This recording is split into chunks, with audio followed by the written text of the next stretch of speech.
Хей, сәлем достар, сіздерге мен Қанат KZ. Бүгін біз достар, мен қалай Java'ны телефонға ойнау керек екенін көрсетемін. И көп созбай бастайық.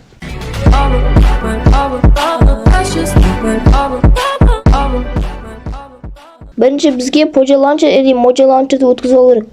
Мен сияқты Poja Launcherді өткізіп келсе, ол үшін Google-ге кіресіңдер. Google-ге Poja Launcherді жазасыңдар. Любой сервиске жазасыңдар и нақта любой ссылкаға кіресіңдер и скачайтты басасыңдар. Сол кезде үстен андай өткізу дейді да, Chrome'да мына жерде шығады файл. Скачайный файл мына жерден шығады. Нақтан шығады, нақта өтеді, ал 200 мегабайт па сондай болады. Өтеді и өткізіп аласыңдар телефондарыңа. Или оңайы Moja Launcher. Moja Launcher ол мынақта. Play Marketте Moja Launcher деп жазсаңдар. Міне Moja Launcher. Ол да дәл Poja Launcher. Бірақ Poja Launcherді Google-ден өшіп тастады. Сол үшін Moja Launcher жасады авторлары. Келесі бізге Moja Launcher или Poja Launcher кіресіңдер. Менікі Poja Launcher. И нақта мынандай окно шығады. И сендер аккаунт болса, аккаунтпен ашыңдар. Скин болады, анау Майнкрафтта скин болады, серверге кіре аласыңдар. Ал локал аккаунтқа ашын ойнауға да басасыңдар. Тағы аттарын жазасыңдар да и войти деп басасыңдар. Бұлай экран шығады, міне бұлай. Википедия, Discord это автордың несі, управление.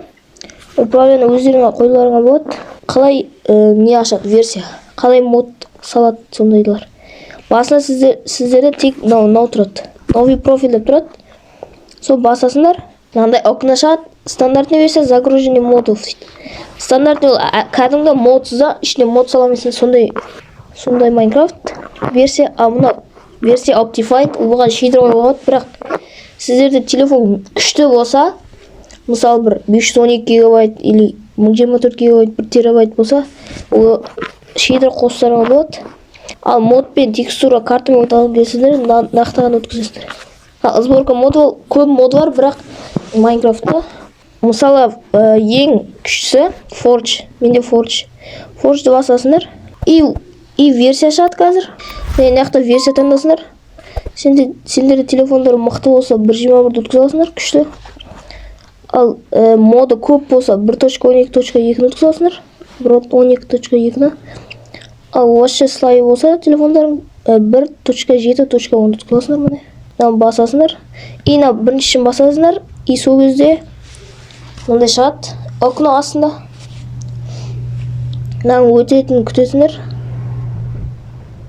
1.16.5-те жақсы ол. Ол да өте жақсы. Менің екінші каналым бар, орысша түсіретін, соны описаниеге қалдырам. Moja Launcher мен Poja Launcher'ның да ссылкасын описаниеге қалдырам. Және Telegram ссылкасын қалдырам. Қазір өтіп алсын. Күтеміз. Видео ұнап жатса лайк басып, тіркеліп, коммент жазып қолдап кетіңдер. Мен тағы да видео түсіруге шабытым ашылып, тағы да видеолар түсіруге тырысамын. Міне өтті. Кейін міне мынандай окно шығады кейін. Бұл жақта қазір не шығады окно. Интернеттерің күшті болса тез өтеді. Ал мегабайттарың аз, интернеттің слабый болса тез өтпейді. Менікі сразу өтті. Кейін лақтырып жібердің аха. Кейін басасыңдар. Кейін жақта ең важный заттар. Меха ат қойға болады, любой ат қоймаса да болады. Меха аватар кісі, любой қойға болады. Бұл версия, және версия барға сендер өткізген. Нақта тұрады. Міне 1.12.4 нақта тұрады. Менде Optifine бар, 1.16.5 бар, Optifine Forge. Менде көбісі бар. Релиз ол просто версия, модсыз. Снапшот олары снапшот, старый бета тұры, альфа тұры. Кейін сендер таңдайсыңдар, мысалы сендер 1.15.5 Forge өткізсеңдер, басасыңдар. Любой версия сендер таңдаған. Мысалы 1.12.2-ні басам. Кейін управление, және басында Майнкрафтты ойнама жатып, управление қойға болады. Дефолтте тұр, басасыңдар. Дефолтты баса беріңдер, Майнкрафттың өзінің управлениясы жақсы. JVM-ға дым жазбайсыңдар. Custom патқа выбрать .minecraft и выбранный папканы басасыңдар. Кейін Java Runtime Defaultта модтар болмайды. Internal модына бірінші басасыңдар. И визуалдарда да бірінші басасыңдар. Holy Glimpse деген. И сохранить басасыңдар. Атын қойын. Қанат кезет деп жазамын. Сол сохранить басам. И міне шықты. Қанат кезет. Бродашконик watch. И играть басамыз. Міне менде тез толды. Сендерде ұзақ тұру мүмкін. Бірінші толтырған үшін. Міне мен өзім управлением мына жақта мышка тұратын. Просто мен прозрачный қылып мешай етпеу үшін міне мышкамен қолдануға болады инвентарда. GUI деген болады мына жақта. GUI мен барлық нені управление жоқ қылуға болады. Бірақ ойында жүре алмай қаласың. Мына жақта бір кнопка болады, ол андай ғой. Арттан камера түседі, алдан камера түседі и первый F1 F5 ғой бұл. Ал F3 ол интерфейс ғой, былай интерфейс жазам. Сол чат деген чат, мынау клавиатура деген сөз, дроп деген лақтыру, F4 ашин заттар ол ашин қоссам, разбит ол. Тек мына кнопкамен сындыра аласыздар блоктан и мобтарды ұра аласыз. Мынау ачивка, а мынау ашин кнопка қосқам, менуға лақтырады. Копировать блокты копировать етіп алады, инвентарна, басқан инвентар ашылады. Мынау взаимосвязь ету деген. Мысалы, бір орындыққа отыру, қою блокты, или просто экран басып қоя болады. Shift ол отыру, и мына жақта жүретін болады. Сендерде былай тұрады. Бедрокты. Андай меню ашылады сендерде. Мына жақта мод қосуға болады. Мына жақта управление қоюға болады. Отметить болады. Мына жақта языкты 16.5-те қазақша түрі бар.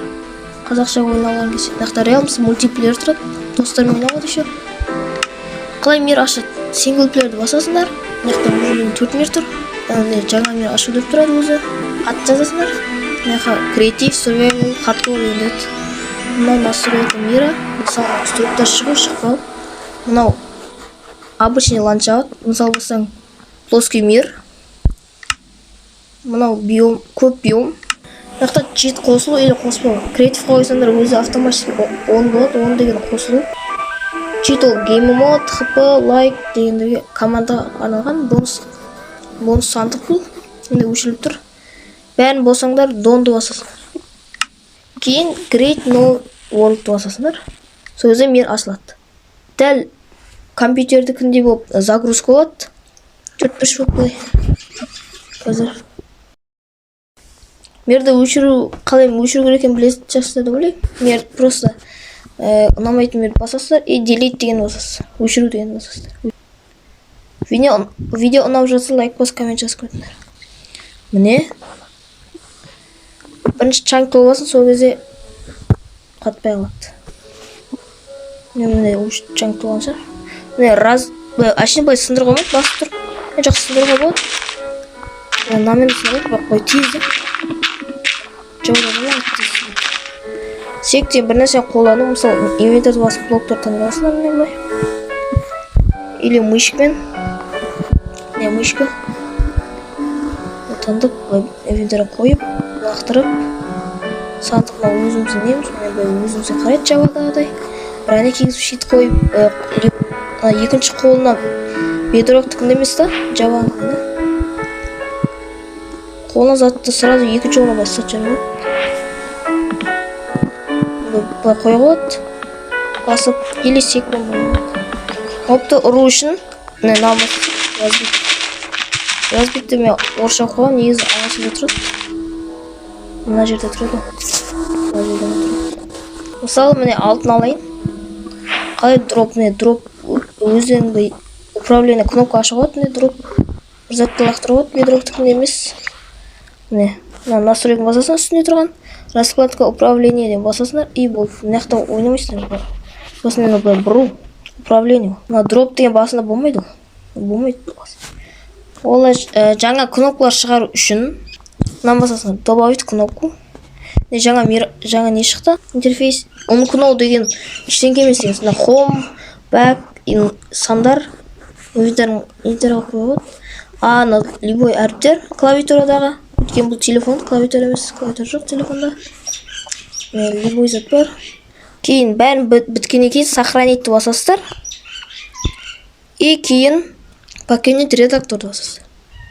Тағы да басасыңдар. И болды. ойнай аласыңдар, нормально. Еще айтатыным, еще бұл Mojo Launcher-де істейді. Келесі видеода қалай мод текстур пактарды қосуды, қалай карта қосуды айтайын ба, или айтпайын ба? Қалай шейдер қосу керек? Соларды айтайын ба, айтпайын ба? Соны комментке жазып кетіңдер. И бәріңе сау болыңыздар.